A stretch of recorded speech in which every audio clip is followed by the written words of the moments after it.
नमस्कार दोस्तों, मैं विकास शाक्य एक बार फिर से आप सबका स्वागत करता हूं अपने चैनल पर। और आज हम डिस्कस करेंगे योग विज्ञान, जो कि स्वामी विवेकानंद जी का व्याख्यान है। इसका आखिरी चैप्टर नंबर 12, जिसका नाम है मन की शक्ति। इससे पहले जो चैप्टर था उसका नाम था मन की शक्तियां। मन की शक्तियां उस चैप्टर का तात्पर्य ये था, उस चैप्टर का पर्पस ये बताना था कि मन की कितनी शक्तियां होती हैं, किस किस प्रकार की शक्तियां मन प्रकट कर सकता है। अगर आप एक अपने मन को स्थिर कर लो, तो एक स्थिर मन कितने प्रकार की शक्तियां प्रकट कर सकता है, कितने प्रकार की ताकत उसके भीतर हो सकती है। किसी चीज को जानने की, किसी कार्य को सिद्ध करने की, किसी कार्य में पूरी तरह से लग जाने की, किसी कार्य को करने की जो एक इच्छा शक्ति होती है, उस इच्छा शक्ति को मजबूत बनाने की, ये जितनी भी शक्तियां हैं, वो कौन कौन सी शक्तियां हो सकती हैं, उस पर विचार करना पिछले चैप्टर का पर्पस था। और यही उसका टाइटल था, मन की शक्तियां। लेकिन ये जो चैप्टर है, चैप्टर नंबर 12, इसका टाइटल है मन की शक्ति। मन की शक्ति का अर्थ ये है, इस चैप्टर में जो बताया गया है, इसका जो जिसका जो पर्पस है, मन की शक्ति, इसका पर्पस ये बताने का है कि मन की खुद की शक्ति क्या है, जिसकी वजह से वो कई शक्तियों को प्रकट कर सकता है। एक ऐसी शक्ति जो कई शक्तियों को प्रकट कर सकती है। तो मन एक ऐसी शक्ति है जो कई शक्तियों को प्रकट कर सकती है। जिन शक्तियों को प्रकट कर सकती है, उनके बारे में आपने पिछले चैप्टर में पढ़ा। और मन की स्वयं की कौन सी शक्ति है जिसके माध्यम से वो अलग अलग शक्तियों को प्रकट कर देती है, उस शक्ति की बात इस आखिरी चैप्टर में हो रही है।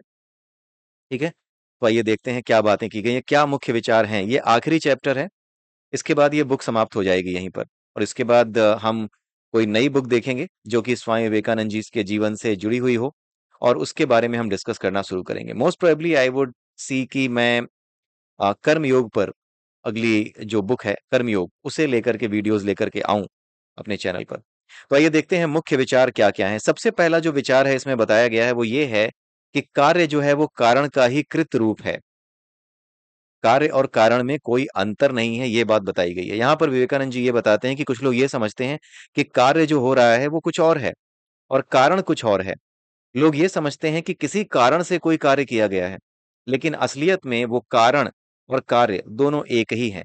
कारण ही कार्य के रूप में सामने दिखाई दे रहा है। जो कारण है ना, वही कार्य के रूप में दिखाई देता है, वही कार्य के रूप में परिणित हो जाता है। कारण क्या है? बीज है, जैसे आम का बीज। और कार्य क्या है? आम का पेड़। उसी तरीके से जो कुछ भी है, जो कुछ भी हमारे सामने होता हुआ दिखाई देता है कार्य के रूप में, वो कारण का ही परिणित रूप है। कारण जब कार्य में परिणित हो जाता है तो ठीक वैसे ही गायब हो जाता है, जैसे कि आम का वृक्ष उगने के बाद आम का बीज गायब हो जाता है, आम की गुठली गायब हो जाती है नीचे जो दबा के रखी थी। राइट? उसी प्रकार से जब कार्य कृत हो जाता है, यानी उस काम को कर दिया जाता है, तो उस काम को करने के पीछे जो कारण था, वो कारण अपने आप को कार्य के रूप में परिणित करके अपने आप को स्वयं गायब कर लेता है। उसका अस्तित्व फिर समाप्त हो जाता है। तो कार्य ही कारण है, कारण ही कार्य है, दोनों में कोई अंतर नहीं है। लेकिन लोग ये समझते हैं कि कार्य और कारण दो अलग चीजें हैं, किसी कारण की वजह से ही कोई कार्य होता है। जी नहीं, कारण ही अंत में कार्य रूप में परिवर्तित होता है, उसमें दिखाई देता है, कार्य के रूप में दिखाई देता है। तो यहां पर इस चैप्टर का जो मुख्य उद्देश्य है वो यही बताना है कि कार्य और कारण को आप अलग ना समझें, वो सब एक ही तत्व हैं।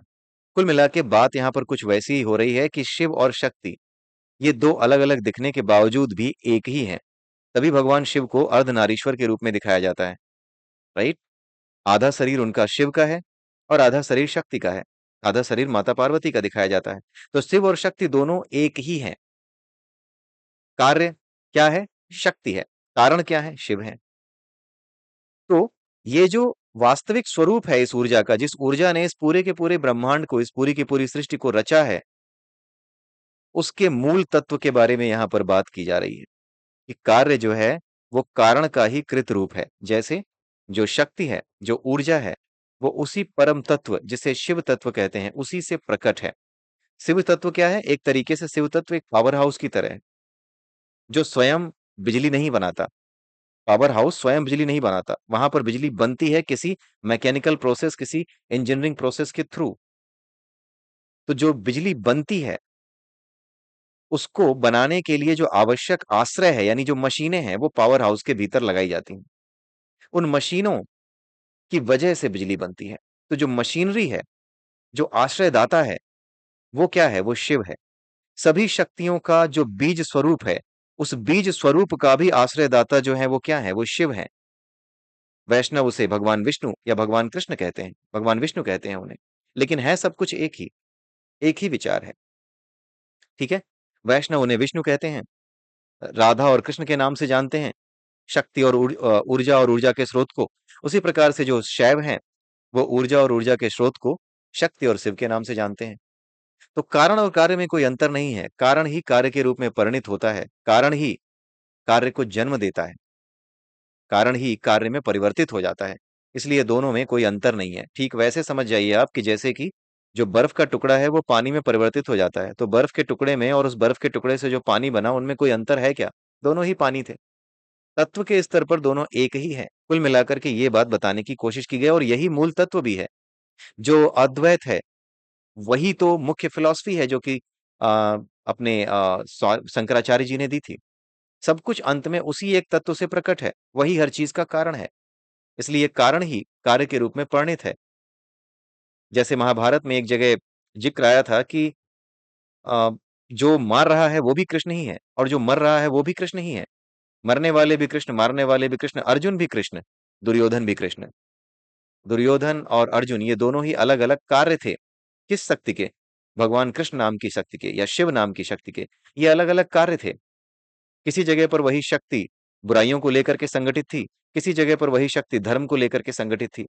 तो जहां पर जिस रूप में संगठित थी वहां पर उस स्वभाव के अनुसार उस शक्ति ने काम करना शुरू किया और इस कारण से संघर्ष हमें दिखाई दिया और वो संघर्ष महाभारत के नाम से जाना जाता है। लेकिन असल में वो सब कुछ क्या है? वो सब कुछ एक ही है। कार्य और कारण में कोई अंतर नहीं है। इंद्रियों का कारण मन है। हमारी इंद्रियां जिस कारण से किसी कार्य को करती हैं, उस कार्य का प्रेरक क्या होता है? मन ही होता है। मन ही कारण है और मन जो है कारण बनकर के इंद्रियों को प्रोत्साहन देता है। तो इंद्रियों के जो कार्य हैं वो अंत में क्या है? मन ही है। इंद्रियां मन रूपी कारण का कृत रूप है। मन कारण है और उसी का कार्य, क्रिया किया हुआ कार्य वो इंद्रियां हैं। इंद्रियों के द्वारा दिखाई देता है, इंद्रियों के द्वारा होता हुआ दिखाई देता है। ठीक है? इंद्रियां ही मन रूपी कारण का कृत रूप है, क्योंकि मन में जो आएगा, मन में जो वासना उठेगी, उस वासना को पूर्ण करने के लिए, उस वासना को पूर्ण करने के लिए जिन चीजों की आवश्यकता होगी, जिन साधनों की आवश्यकता होगी, उन साधनों के रूप में हमारी इंद्रियां ही हैं। इसलिए इंद्रियां मन रूपी कारण का कृत रूप हैं। अगर मन ना हो तो इंद्रियों का निर्माण नहीं होगा। मन के बिना इंद्रियों का निर्माण नहीं होगा। ठीक है? अगर शीशे और लकड़ी दोनों के टुकड़ों को पीस कर उन्हें महीन पीस दिया जाए और अंत में दोनों के ही पिसे हुए चूरे को देखा जाए तो दोनों के ही टुकड़ों में अंतर करना बड़ा मुश्किल होगा। इसका कहने का मतलब क्या है यहाँ पर? यहाँ पर जो विवेकानंद जी कहना चाह रहे हैं वो ये है कि जितनी भी चीजें इस संसार में दिखाई दे रही हैं, चाहे वो पत्थर हो, चाहे वो चूना हो, चाहे वो लकड़ी हो, चाहे वो आपका शीशा हो, अगर इन सब को आपने महीन पीस दिया, इस स्तर पर पीसते चले गए जब तक कि वो बिल्कुल महीन टुकड़े में नहीं कन्वर्ट हो गया, तो जब सब कुछ महीन टुकड़े में कन्वर्ट हो जाएगा, बिल्कुल महीन टुकड़े में, तो शीशे और दूसरे पदार्थ के जो टुकड़े हैं, जो महीन चूरे हैं, उन महीन चूरों के जो टुकड़े हैं छोटे-छोटे, उनके बीच में अंतर करना बड़ा मुश्किल हो जाएगा। ठीक है?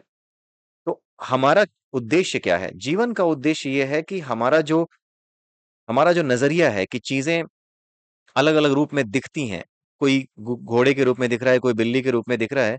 हमारा नज़रिया जो दिखाई दे रहा है, चीज़ों को जो देख रहा है अलग-अलग रूपों में, अंत में उन सब में वही एक परमात्मा है, वही एक परम तत्व है। इसको हमें जानना है, हमें उस तक पहुँचना है। हमें अंत में कारण तक पहुँचना है, मुख्य कारण तक पहुँचना है। और वो कारण क्या है? जिसको आज का विज्ञान गॉड पार्टिकल कहता है, वही मुख्य कारण है। तो हमें उस कारण तक पहुँचना है, ठीक है? तो जब हमें उस कारण तक पहुँचना है, उस स्वरूप तक पहुँचना है, तो अंत में जा करके हमें क्या प्राप्त करना है? हमें अपने वास्तविक स्वरूप को, यानी जिस तत्व से हम बने हैं, उसको प्राप्त करना है। यानी हमारी यात्रा हमारे शरीर से शुरू होकर के हमारे बीज रूप तक, यानी हमारे मुख्य कारण तक, यानी परमात्म तत्व तक, आत्म तत्व तक जानी चाहिए। यही जीवन का उद्देश्य होना चाहिए और यही मुक्ति है। मुक्त होने का असली अर्थ क्या है? अपने वास्तविक स्वरूप को प्राप्त हो जाना। अपने वास्तविक स्वरूप को जान जाना ही मुक्त हो जाना है। और ये कैसे होगा? सम्मोहन का प्रभाव अगर हटा लिया जाए, तो ये काम हो जाता है। और सम्मोहन के प्रभाव के हटने का मतलब क्या है? सम्मोहन का मतलब क्या है? सम्मोहन का मतलब यह है कि कार्य और कारण को हम अलग-अलग करके देखते हैं। जब तक हम कार्य और कारण इन दोनों ही चीज़ों को अलग-अलग करके देख रहे हैं, तब तक हम सम्मोहित हैं। और जैसे ही हम इन दोनों चीज़ों को एक ही रूप में देखना शुरू कर देते हैं कि कारण ही कार्य के रूप में परिवर्तित हो जाता है, स्वरूप बदल जाता है एक ही चीज़, कार्य ही कारण बना है, सॉरी कारण ही कार्य बना है। हमें ये जानना है, जैसे बर्फ ही पानी बनी है, बर्फ का टुकड़ा ही पानी बना है, रूप बदल गया, स्वरूप बदल गया, स्वरूप बदल गया लेकिन तत्व वही रहा, रहा पानी ही। पहले बर्फ था, अब वो जल के रूप में दिखाई दे रहा है। थोड़ी देर में वो गैस के रूप में बदल जाएगा लेकिन रहा वो पानी ही। उसी प्रकार से जो कारण है, वो हमेशा रहता है, केवल और केवल कार्य रूप में वो परिवर्तित हो जाता है।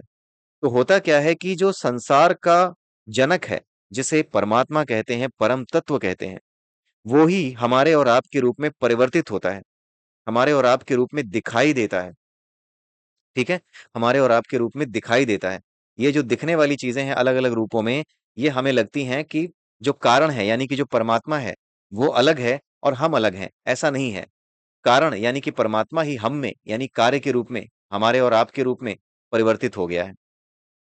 जब हम इस चीज़ को जान जाते हैं कि हाँ, हम ही वो हैं, तत्त्वमसि जो मुख्य लक्ष्य है जानना, जिस चीज़ को जानना मुख्य लक्ष्य है, शंकराचार्य जी ने आदि शंकराचार्य जी ने जो कहा, तत्त्वमसि तुम वही हो, वही तुम हो, तुम और कोई नहीं हो, परमात्मा कोई और नहीं है, वो परम तत्व कोई और नहीं है, वो तुम्हारे भीतर है, वही तुम हो। अपने स्वरूप को जान जाओगे तो तुम जान जाओगे कि तुम वही थे।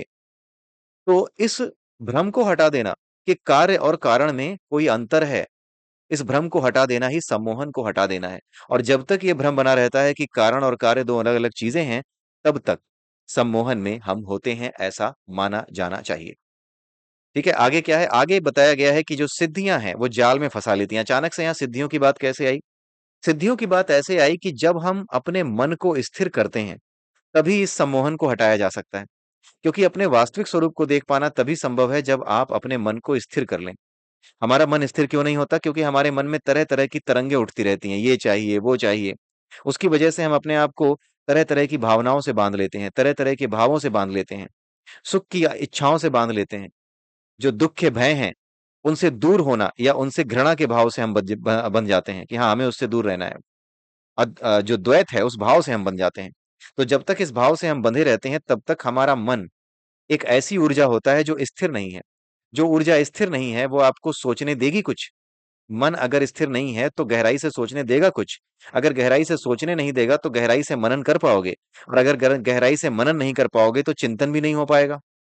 जब तक आपका मन शांत नहीं होगा, तब तक ये गहन चिंतन और मनन नहीं होगा और तब तक मन शांत नहीं हो सकता जब तक वासनाओं से छुट्टी ना पा ली जाए। जब तक आपके मन में वासनाएँ हैं, ये चाहिए, वो चाहिए, तब तक आपका मन स्थिर नहीं बैठेगा।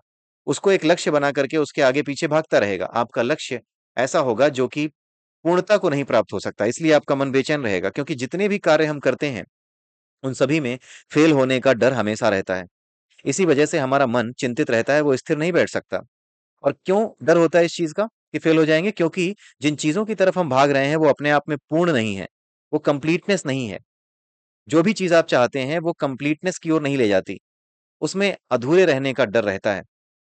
एक समय आप उस चीज़ को पा भी जाएँ, तो आगे चल कर के किसी दूसरे प्रकार का अधूरापन आपको घेर लेगा। आपकी शादी हो गई, तो एक अधूरापन और आपको घेर लेगा कि अब अच्छे बच्चे होने चाहिए हमारे। बच्चे हो गए, तो एक और अधूरापन घेर लेगा कि हमारे बच्चे जो है, अभी आईआईटी या फिर डॉक्टर या इंजीनियर का एग्ज़ाम देने वाले हैं, अब ये कुछ हो जाए, तो बड़ा अच्छा-सा हो जाए। अपूर्णता हमेशा बनी रहेगी। ये अपूर्णता जो है ना, ये आपके मन की चंचलता की मुख्य वजह है। हमारा मन जो है, वो जानता है, इस चीज़ को जानता है सबकॉन्शियसली, लेकिन वो गुलाम है, ठीक है? वो इच्छाओं का गुलाम है, वो वासनाओं का गुलाम है, क्योंकि वो आनंद की तलाश में है। आप आनंद से ही बने हैं, उसी का टुकड़ा हैं, उसी ईश्वरीय रूपी आनंद का टुकड़ा हैं, क्योंकि आप उसी का टुकड़ा हैं इसलिए आप भी आनंद खोजते हैं। तो आनंद की खोज आप सुखों में करते हैं, दुखों से दूर रहने में करते हैं। तो जब आप सुखों में करते हैं और दुखों से दूर रहने में करते हैं, तो आपका मन क्या करता है? आपका मन आपको उन चीज़ों की तरफ भगाता है जो अपूर्ण है, जिनमें डर है अभी भी चीज़ों के फ़ेल हो जाने का, जिनमें डर है या जिनमें पोटेंशियल है, जिसमें इतनी क्षमता है कि अगर आप उन्हें प्राप्त कर लें, तो वो नई चीज़ को पैदा कर देते हैं। जब आप किसी एक लक्ष्य को प्राप्त कर लेते हैं, तो एक दूसरा लक्ष्य आपको वहीं से दृष्टिगोचर हो जाता है, दिखने लगता है। तो अपूर्णता की वजह से ही ये मन अस्थिर रहता है। अगर आप इस अपूर्णता को समझ जाएँ कि ये सब कुछ अपूर्ण है, ये पूर्ण नहीं हो सकता, आप इस बात को जान जाएँ, इसका एहसास आपको हो जाए, तो फिर होता क्या है, आपका मन स्थिर होने लगता है। आप पूर्ण के बारे में सोचना शुरू करते हो, आप उस शक्ति के बारे में सोचना शुरू करते हो, जो आपको पूर्णता की ओर ले जाएगी और उस समय आपका मन एकाग्रता की ओर जाने में पूर्णता महसूस करने लगता है। शांत रहने में, क्योंकि असली चीज़ क्या है, आप इतना काम क्यों कर रहे हो? ताकि आपका मन एक दिन शांत हो सके, आप आराम से कहीं बीच के किनारे बैठ करके आराम से जो है पूरे दिन नारियल पानी पीते हुए बिता सको। संसार में रहते हुए सांसारिक इच्छाओं को पूरा करने का एकमात्र कारण क्या है?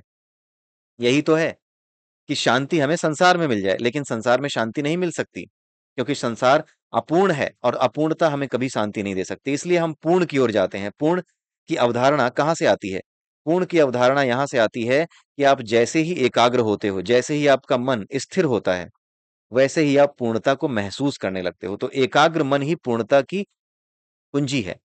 तो मन को एकाग्र करने के लिए इस चंचलता से, इन चीज़ों से दूर हटना पड़ता है, इन वासनाओं से दूर हटना पड़ता है और इन वासनाओं से दूर हटने के लिए ही ज्ञान योग, कर्म योग, भक्ति योग और ज्ञान योग, हाँ, ध्यान योग, ये 4 तरह के योग हमारे भगवत गीता में बताए गए हैं, ठीक है? तो इस तरीके से मन को नियंत्रित करके, मन को कंट्रोल करने के बाद, आप जो है, इस सम्मोहन को हटा पाते हो, ठीक है? सम्मोहन हट जाता है। एक समय जब आपकी एकाग्रता आ जाती है, तो उस एकाग्रता में आपको ये सत्य दिखाई देने लगता है। इस एकाग्रता में आपको ये सत्य दिखाई देने लगता है कि मैं कुछ और हूँ, ठीक है? मेरे भीतर जितनी भी गतिविधियाँ हो रही हैं, उन सभी का कारण कुछ और है और वो कारण कोई और नहीं, वो कारण ही मैं हूँ, ठीक है? मैं कारण ही हूँ, वही मैं हूँ और मैं ही करता भी हूँ। अप्रत्यक्ष रूप से मैं ही करता भी हूँ। कारण ही कार्य के रूप में परिवर्तित है, तो जब आप अपने आप को परम तत्व के रूप में जान जाते हो, आत्म रूप स्वरूप में जान जाते हो, आपको अपना बोध हो जाता है, तो आप जानते हो कि कर कोई और नहीं रहा था। आप ही अलग-अलग तत्वों के रूप में पूरे शरीर के माध्यम से ये काम कर रहे थे। आप ही परिवर्तित हो रहे थे उस रूप में, लेकिन उस रूप में परिवर्तित होना आपकी कोई मजबूरी नहीं थी। कारण का कार्य के रूप में परिवर्तित होना कोई मजबूरी नहीं थी। इसलिए कारण अगर कार्य के रूप में परिवर्तित हो रहा है, तो उसको होने दो, बस उससे चिपको मत।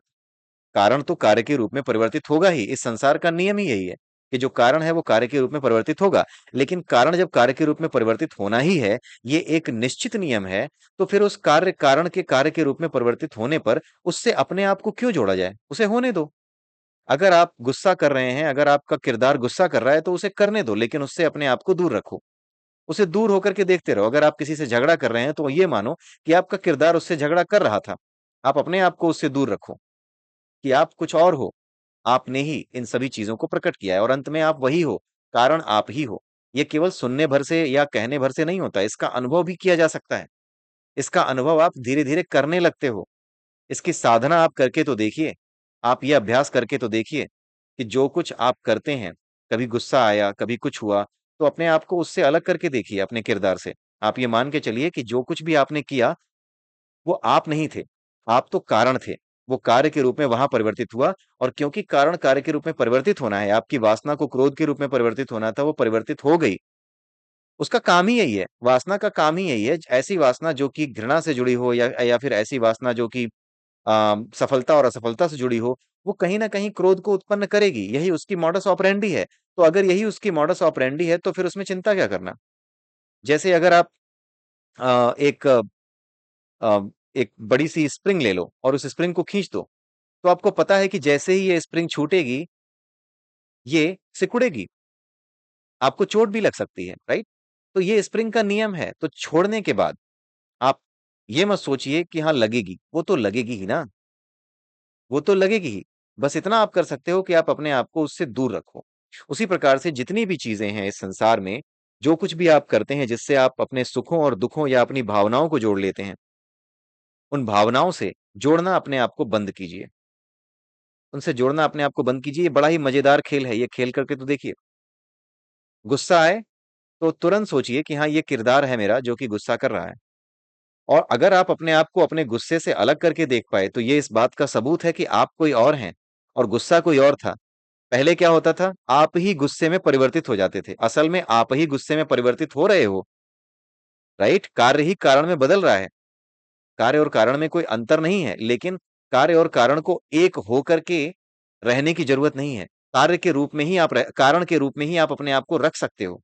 जो चीज कारण के रूप में अपने आप को रखती है, उसमें कभी विक्षोभ भी नहीं होता। जैसे परमात्मा कारण है, परमात्मा कारण है। भगवत गीता में भगवान कृष्ण ने कहा है कि मैं कर्ता होते हुए भी अकर्ता हूं, और अकर्ता होने के कारण मैं सभी चीजों का अप्रत्यक्ष करता हूं, अर्थात सभी चीजों का कारण हूं।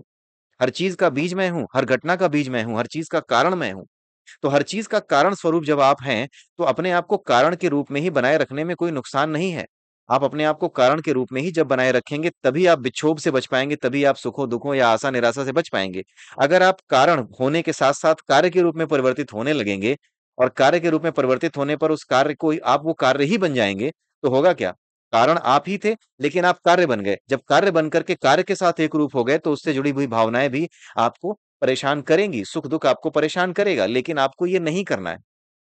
आपको कारण के रूप में ही बने रहना है। जैसे परमात्मा कारण के रूप में स्थित है, पावर हाउस कारण के रूप में स्थित है, वो खुद बिजली नहीं है, लेकिन वो कारण, बिजली बनने के कारण के रूप में उपस्थित है। उसी प्रकार से आप अपने शरीर की एक एक भावना को चलाने के कारण स्वरूप हो, जिसे आत्मा कहते हैं। असली स्वरूप आपका वही है कि आप आत्म स्वरूप हो, और उस आत्म स्वरूप के कारण ही, उस आत्म तत्व के कारण ही आपके शरीर के भीतर सभी प्रक्रियाएं चल रही हैं। आपका क्रोध आना, आपका घृणा करना किसी से, ये सारी चीजें उसी की वजह से चल रही हैं। ठीक है? लेकिन जब आप कारण के रूप में परिवर्तित हो रहे हैं, कारण से कार्य के रूप में परिवर्तित हो रहे हैं, तो उस कार्य की तरफ आप मत जाइए, क्योंकि वो कार्य अपने आप होगा। वो कार्य अपने आप होगा। आप सिर्फ अपने आप को कारण में स्थित रखिए। आप कारण के स्वरूप में, कारण के रूप में अपने आप को मानते रहिए कि आप सिर्फ और सिर्फ कारण हैं। ठीक है? आप सिर्फ और सिर्फ पोटेंशियल एनर्जी हैं, जो कि एक स्प्रिंग को खींचने पर उसमें बन जाती है स्प्रिंग में। अब वो पोटेंशियल एनर्जी क्योंकि स्प्रिंग को खींचने उसमें आ गई है, तो जैसे ही आप उसको छोड़ोगे, वो तो अपना काम करेगी ही। तो इसलिए कारण होने के कारण आप जान सकते हैं कि आपके भीतर जितनी भी वासनाएं थी, वो सब स्प्रिंग्स थी।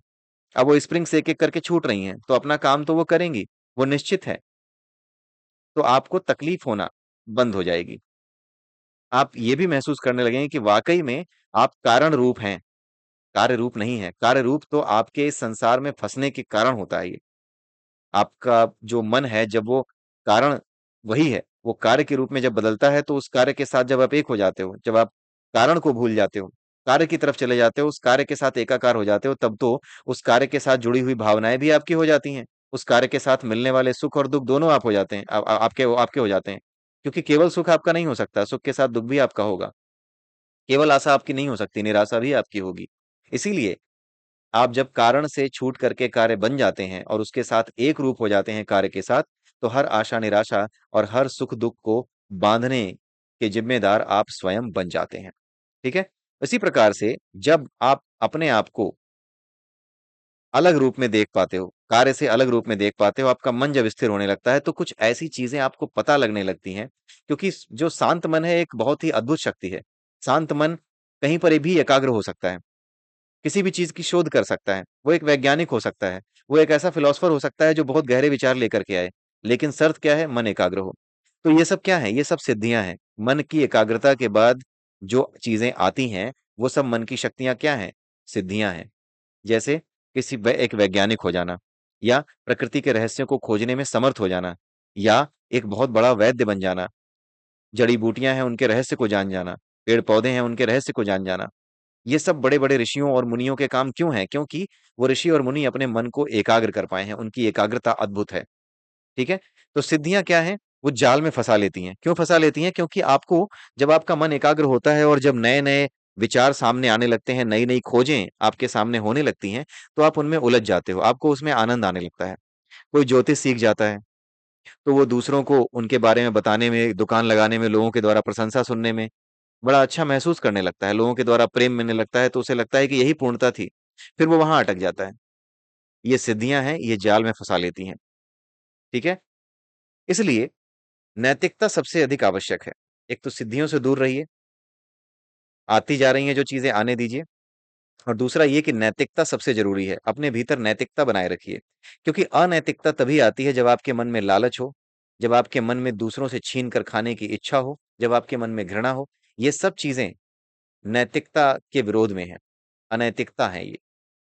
तो नैतिकता जब नहीं होती तो ये चीज़ें अपने आप आती हैं। आप या फिर आप ये कह लीजिए कि जब ये चीज़ें होती हैं तो नैतिकता आप में नहीं आ सकती। और ये चीज़ें तभी आती हैं जब आपका मन क्या हो? जब जब आपके मन में वासनाएँ हों। जब आपकी मन की प्रवृत्तियाँ ऐसी हों कि वो संसार में सुख खोजता है और सुख खोजने के साथ-साथ वो क्या करता है कि उस सुख को पाने के लिए किसी भी स्तर तक जा सकता है। जब वो स्तर किसी भी स्तर तक जाने का प्रयास करता है तो वो दूसरों को दुःख देता है। अगर दूसरा उससे आगे बढ़ जाए तो उसे जलन होती है, घृणा होती है उसे। तो ये सब क्या है? ये सब अनैतिकता है। ये नैतिकता के विरोध में है। यानी अनैतिकता कब आती है? अनैतिकता तब आती है जब आप इन सब चीज़ों के जाल में फँस जाते हैं, जिसे घृणा, लोभ, मोह आदि कहा जाता है। इन चीज़ों में जब आप फँस जाते हैं तब अनैतिकता आती है और जब आप इन चीज़ों में फँस जाते हैं, तो इसका कारण क्या होता है? कि आपका मन ऐसे समय में स्थिर रह सकता है जहाँ पे आप अनैतिक हैं? नहीं रह सकता। अगर आप अनैतिक हैं, तो आपका मन स्थिर रह ही नहीं सकता। लगातार षड्यंत्र करेगा, लगातार व्यस्त रहेगा वो। कभी भी वो उस चीज़ की तरफ नहीं भागेगा जो पूर्ण है, वो उसकी तरफ भागेगा जो अपूर्ण है, ठीक है? वो दूसरों से कुछ छीनना चाहेगा, ऐसी चीज़ छीनना चाहेगा जिसको पाने के बाद वो पूर्ण नहीं हो सकता, उसके पाने के बाद वो फिर से एक नई इच्छा को जन्म दे देगा और एक नई इच्छा की तरफ फिर से भागने लगेगा, ठीक है? इसलिए मन का शांत होना नैतिक उसके लिए नैतिकता सबसे बड़ी शर्त है और जिसके अंदर नैतिकता होती है, उसके अंदर अहिंसा अपने आप आ जाती है। अहिंसा क्या होता है? किसी भी प्रकार से मन, वचन और कर्म से किसी भी प्रकार से दूसरे को नुकसान ना पहुँचाना। दूसरे को नुकसान कौन पहुँचाता है? जिसमें घृणा है, जिसमें करुणा नहीं है, जिसमें ईर्ष्या है, जिसमें दूसरों को देख कर के जलन की भावना है, वही ऐसा करता है। ये सब क्या है? ये सब हिंसा ही है। अगर आपके भीतर घृणा है, तो ये भी एक हिंसा है जो आप अपने ऊपर कर रहे हैं। अगर आपको गुस्सा आ रहा है, तो ये भी एक हिंसा है जो आप अपने ऊपर कर रहे हैं। बाकी कोई हिंसा जो कि किसी दूसरे को मारना या उसे हटा देना, अपने रास्ते से हटा दूँगा, उड़ा दूँगा, ये सब करना बाहरी हिंसा है। अपने साथ की गई हिंसा किस रूप में आती है?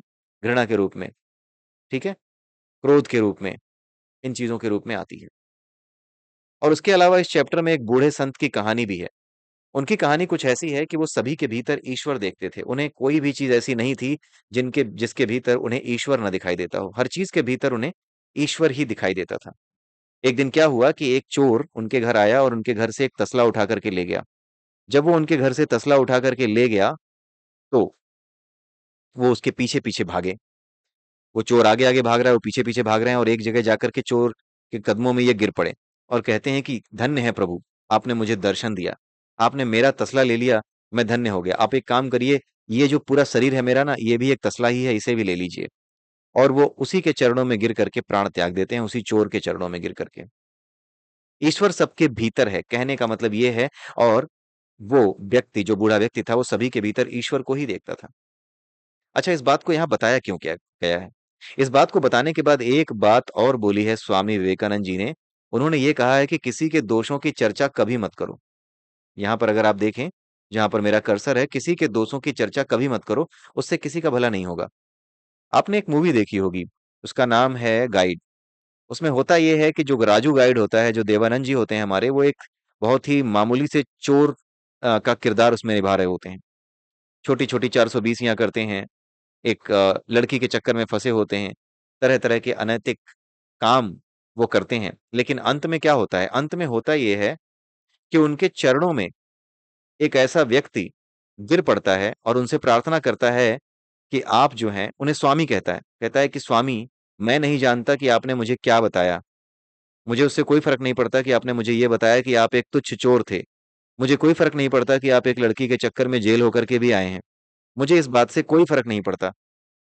मुझे बस इतना लगता है कि आप ही हैं जो हमें मुक्त करेंगे। आप ही हैं जो यहाँ के अकाल को, उस समय उस मूवी में दिखाया गया था कि उस समय वहाँ पे अकाल पड़ा था। तो वो बूढ़ा व्यक्ति कह रहा था कि आप ही हैं, मुझे पूरा विश्वास है, हम सबको पूरा विश्वास है कि आप ही हैं जो कि इस अकाल को दूर करने के लिए साधना करने बैठेंगे और अंत में पानी बरसेगा। ये विश्वास था। ये उस व्यक्ति का विश्वास था, किसमें? एक ऐसे व्यक्ति में जो कि गाइड था पहले साधारण सा, और एक चोर भी था और कुछ दिनों के लिए जेल में रहकर भी आया था। उसने अपनी कहानी भी बता दी। देवानंद जी जो थे उन्होंने बड़ी अपनी कहानी बता दी उस आदमी को कि मैं तो चोर था। मैं तो 420 था, राइट? ये सब उन्होंने बता दिया, लेकिन उसके बावजूद भी वो व्यक्ति जिसके अंदर आस्था थी, उसने उनके कदमों में झुक करके ये कहा कि मुझे पूरा विश्वास है। और तब जाकर के देवानंद जी ये कहते हैं, शिवलिंग वहां पे रखा होता है, उस शिवलिंग को देख करके देवानंद जी कहते हैं कि तू कुछ मत सोच, अपने आप से बात करते हैं कि तू कुछ मत सोच। जिस तरह से ये जो शिवलिंग है, इसके आगे आस्था से सभी का सिर झुक जाता है। और फिर उसके बाद जिस तरीके से ये शिवलिंग अपनी जगह पे बैठा रहता है, जैसे ईश्वर शांति से बैठा है, उसी तरह से तू भी बैठ जा, अपने मन को स्थिर कर ले, एकाग्र होकर के बैठ जा। ठीक है? इसका फायदा क्या होगा? इसका फायदा ये होता है कि जैसे ये एक चोर थे, लेकिन इसके बावजूद भी जब एक व्यक्ति ने इनके भीतर आस्था दिखाई, उसके बाद ही इनके साथ ये घटना हुई कि वो एक जो है विचार उनके मन में आता है, जहां पर वो अपने आप से ही लड़ते हैं, जहां पे राजू गाइड उस सन्यासी गाइड से लड़ता है, यानी सन्यासी और राजू दोनों अलग-अलग हो जाते हैं। एक ही शरीर के भीतर 2 सत्ताएं दिखने लगती हैं। राजू गाइड अलग हो जाता है और वो सन्यासी अब अलग हो जाता है। सन्यासी जो है चुपचाप कहता है कि मैं तो ये नहीं करने वाला कि मैं जो है खाना खा लूं। और राजू गाइड अपना गला पकड़ के कहता है कि नहीं, अभी जो है तुम तड़प करके गिरोगे तब तुम्हें समझ में आएगा। तो वो जो सन्यासी रूप देवानंद थे, वही एक ही शरीर में जो थे, वो कहते हैं कि नहीं, पहले कुछ और स्थिति थी, अब कुछ और स्थिति है। तुम जो राजू गाइड है, उसको मरना पड़ेगा, तुम्हें मरना होगा, तुम अहंकार हो, तुम्हें मरना होगा। ठीक है? तो ये सारी चीज़ें उसमें जो दिखाई गई हैं, आप कभी उस मूवी को देखिएगा। वो मूवी सही में जिसने भी उसकी कहानी लिखी है, बहुत ही गहराई से आध्यात्मिक तथ्यों को जानता था और उसके बाद वो स्टोरी पूरी लिखी गई है। ठीक है? तो किसी के दोषों की चर्चा मत करो। अगर किसी को सुधारना है, मैं यकीन बता रहा हूँ आपको कि अगर कोई व्यक्ति ऐसा हो जो कि किसी भी तरह से कई तरह की बुराइयों में फँसा हुआ हो, आप उसके पास जाइए और उससे कहिए कि भाई मुझे केवल ये समझ में आ रहा है कि तू ही मुझे बचा सकता है इस संकट से। तो कितना भी बड़ा गुंडा बदमाश हो, अगर कोई व्यक्ति उसके कदमों में जाता है, मैं इसका मतलब ये नहीं है कि हर गुंडे बदमाश के कदमों में चले जाइए। मैं एक बात बता रहा हूँ कि अगर किसी बुरे इंसान को सुधारना हो तो उसका एक तरीका ये भी होता है कि आप उसमें एक निश्चल भाव प्रकट करने की कोशिश करें। एक ऐसा भाव प्रकट करने की कोशिश करें जहां पर कोई भी उसको फायदा ना हो रहा हो, लेकिन फिर भी आप उसको ये बताएं कि मैं आपको कुछ दे नहीं सकता, लेकिन मुझे पता नहीं क्यों ऐसा लगता है कि आप ही मेरे संकट को दूर कर सकते हैं, और उस संकट को दूर करने के लिए आपको किसी को मारना पीटना नहीं है। आप मुझे केवल कुछ उपाय बताइए, मेरा मन शांत हो जाए, कुछ ऐसी बात कहिए। आप उसमें अगर उसमें जरा सी भी श्रद्धा होगी, अगर उसमें जरा सी भी श्रद्धा होगी सत्य के प्रति, और वो ये नहीं कहेगा कि हटो यार, दिमाग खराब मत करो, निकलो यहाँ से, अगर वो ऐसा नहीं है, बल्कि वो इस तरीके का है कि उसके भीतर अगर आप किसी भी तरीके से इस बात को जगाने में सफल हो गए, इस प्रेरणा को जगाने में सफल हो गए कि आप ही उसे अपने आखिरी सोर्स के रूप में देख रहे हो, और अगर उसके बाद वो आपकी समस्या को हल करने के लिए आगे बढ़ता है, आपको विचार देने का प्रयास करता है, तो वो इतना परेशान होगा, उसकी गहराई, मतलब वो इतनी गहराई तक जाकर के सोचने का प्रयास करेगा कि उसका मन सारी चीज़ों से हट करके केवल आपकी समस्या को हल करने में लग जाएगा। और जब वो इस तरीके से लग जाएगा, तो अपने आप उसके भीतर चेंज आने लगेंगे, परिवर्तन आने लगेंगे। क्योंकि जब कोई व्यक्ति गहराई से सोचना शुरू करता है, जब एकाग्रता की तरफ जाता है, तो उसे अपनी की हुई हर गलती, अपना किया हुआ हर अपराध दिखाई देता है। और उसके बाद उसका मन भी करता है कि क्यों ना मैं अपने सारे अपराध स्वीकार कर लूँ, और वो अपने अधिकार अपराध स्वीकार भी करता है। तो किसी व्यक्ति को बदलने का एक रास्ता ये भी है कि आप उससे ये कहिए कि कुछ ज्ञान की बातें कहो, मुझे कुछ सुनने का मन है तुमसे, मुझे कुछ जानने का मन है तुमसे। अगर कोई दूसरा व्यक्ति किसी बुरे आदमी से ये कहता है जिसको वो जानता नहीं हो, तो हो सकता है बुरा आदमी उसे धुतकार कर भगा दे। लेकिन अगर किसी बुरे व्यक्ति का बेटा है, भाई है, माता है, पिता है, तो वो उसके नजदीकी होते हैं। उनकी बातें सुनना उसकी मजबूरी होती है। तो बजाय उसके बाप बनने के, बजाय उसका बड़ा भाई बनने के, आप उसके पास बैठिए और उसी से उपाय पूछिए। उसी से उपाय पूछिए कि मैं बेचैन हूँ, मैं बड़ा परेशान हूँ, बेटा बता तो सही मैं क्या करूँ? उसको करने दीजिए। नहीं करता, करना ना करना उसकी बात है। लेकिन एक बात बता रहा हूँ कि अगर ऐसा व्यक्ति करता है कुछ, उपाय करता है, आगे बढ़ता है, तो उसका भी भला होता है और आपका भी भला होता ही है। इसीलिए किसी के दोषों की चर्चा मत करो, उसके उससे किसी का भला नहीं होता, ठीक है? दोषों की चर्चा करने से बेहतर है कि अगर आपको लगता है कि आपका कर्तव्य बनता है कि इस तरह के दोषों को दूर किया जाए, चाहे साम, दाम, दंड, भेद किसी भी तरीके से, राजनैतिक तरीके से या फिर किसी और तरीके से शिक्षा के माध्यम से किसी प्रकार से इस बुराई को दूर किया जाए, और आपका ये कर्तव्य है कि आप उस बुराई को दूर करें, तो उस कर्तव्य का पालन कीजिए बिना अटैच हुए। ठीक है? जैसे अर्जुन को भगवान कृष्ण ने कहा कि मारो इन लोगों को, लेकिन इनके मारने को लेकर के न तो घृणा के भाव से अटैच हो, ना ही प्रेम के भाव से, ना ही करुणा के भाव से अटैच हो कि हाय मेरा भाई है मैं इसे मार रहा हूं ना। ना तो तुम्हें गुस्सा आए, और ना ही तुम्हें घृणा हो, और ना ही तुम्हें किसी के प्रति करुणा हो। स्थिर रूप में रह करके आप सिर्फ अपना काम करो। किसी के प्रति दया ना आए, और ना ही किसी के प्रति घृणा हो। विशुद्ध कर्म ऐसा ही होता है। ठीक है? क्योंकि जहां पर घृणा और दया दोनों में से कुछ भी आ गया, वहां पर आप अपना काम करते समय या तो बेईमानी कर देंगे या फिर अधूरे ढंग से करेंगे। ठीक है? अगर आप में घृणा है तो इस तरीके से करेंगे कि दो चार चीजें एक्स्ट्रा कर दें जो आपके अधिकार क्षेत्र से बाहर थी। और अगर आप दया करने लगते हैं उस शत्रु पर जिसे मारा जाना आवश्यक है, तो क्या होगा? आप अपना काम अधूरा छोड़ के आएंगे। शत्रु के साथ पूरा न्याय करके नहीं आएंगे। ठीक है? उसके साथ जो व्यवहार एक राजा को दूसरे राजा के साथ करना चाहिए, उससे ज्यादा ही कुछ दे करके आ जाएंगे। एक राजा का दूसरे राजा के प्रति व्यवहार जो होना चाहिए, वो आप नहीं करके आएंगे। आप थोड़ा कम करके आएंगे। मोह जो है वो थोड़ा कम कराता है। और घृणा, घृणा भी मोह का ही रूप है हालांकि, लेकिन मोह से जनित घृणा वो कुछ ज्यादा ही करवा देती है। और मोह की वजह से पैदा हुआ एक छद्म प्रेम, एक छलावा, एक छलावे की जो अटैचमेंट है, जो करुणा है, जो आपको लगते है कि वो करुणा है, लेकिन वो आपका असल में अटैचमेंट है, वो आपका मोह है, अपने सिद्धांतों के प्रति मोह, जो शत्रु को मारने नहीं दे रहा, जो ये कह रहा है कि नहीं इसे क्षमा कर दो। क्षमा तब किया जाता है जब कोई शरण में आता है। लड़ाई के मैदान में आने के बाद शत्रु को क्षमा नहीं किया जा सकता। अगर वो शरण में आ रहा है तो ही उसे क्षमा करो, शरण में नहीं आ रहा है तो शत्रु का नाश करो। यही नियम होता है। ठीक है? आगे बहुत सिंपल सी बात बताई गई है, धर्म को लेकर के झगड़ो मत। झगड़े आध्यात्मिकता समाप्त होने पर ही होते हैं। धर्म को लेकर के झगड़ने पे समस्या क्या होती है? आपकी फिलॉसफी दूसरे की फिलॉसफी से अगर टकरा रही है, आप अपनी फिलॉसफी को बेहतर समझ रहे हैं, दूसरे की फिलॉसफी को गलत समझ रहे हैं, तो समस्या कहाँ पे है? समस्या यहां पर है कि आप अहंकार में हैं। आपका अपनी फिलॉसफी के प्रति मोह है।